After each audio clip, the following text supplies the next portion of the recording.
আমি আটায়ে হৈছোঁ গাঁৱৰ ল'ৰা। গাঁৱৰ পৰিৱেশতে আমাৰ শৈশৱ পাৰ হৈছে, গাঁৱৰ পৰিৱেশতে আমাৰ কৈশোৰ পাৰ হৈছে। কিন্তু সময়ৰ তাগিদাত আমি নগৰমুখী হ'লোঁ, চহৰমুখী হ'লোঁ। কিন্তু আমাৰ নিজস্বতা, আমাৰ শিপা আমি আজিও পাহৰা নাই।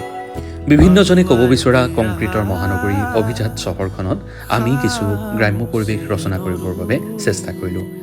শীতৰ এটি সন্ধিয়া আমি এনেধৰণেই সেউজীয়াৰ মাজত একেলগে এসাঁজ খোৱাৰ পৰিৱেশ ৰচনা কৰিলোঁ।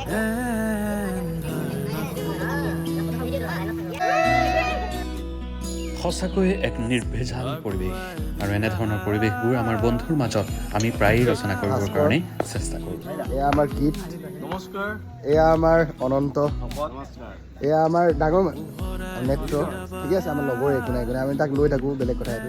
এয়া আমাৰ সাহিত্যৰথী, যিকোনো লাইনৰ বাবে মই তাক কেতিয়াবা ফোন কৰোঁ। এয়া আমাৰ মাধুৰ্য দা, বিশেষ আৰু বাকী ৰাইজ আছে, কিন্তু এনেকৈ আমাৰ পাৰ্টি। গোটেই খানাটোৰ মূল আঁৰৰ ব্যক্তিগৰাকী হৈছে এয়া অমৰজিৎ শৰ্মা আৰু এইপিনে আছে মাধুৰ্য। আগতে মোৰ ৰুম পাৰ্টনাৰ আছিলে, এইটো ৰুমতে মই আছিলোঁ।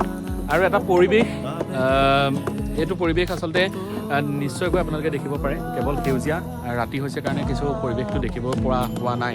কিন্তু এটা কথা ক'ব বিচাৰিছোঁ, গুৱাহাটী মহানগৰীত থকা যেন নালাগে ইয়াত থাকিলে। আৰু আজি এই পৰিৱেশটো দিলে আমাক অমৰ দাই।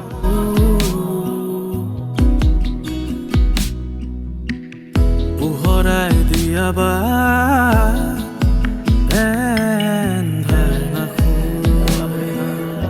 গোটেইকেইটা আমাৰ আহিছোঁ, আমাৰ লগৰকেইটা গোটেই মানে নলে গ'লে নহয়।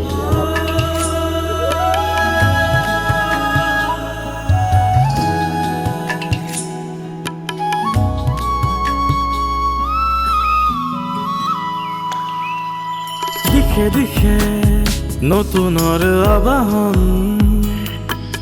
কলিজাতে ফাগুনৰ আগমন।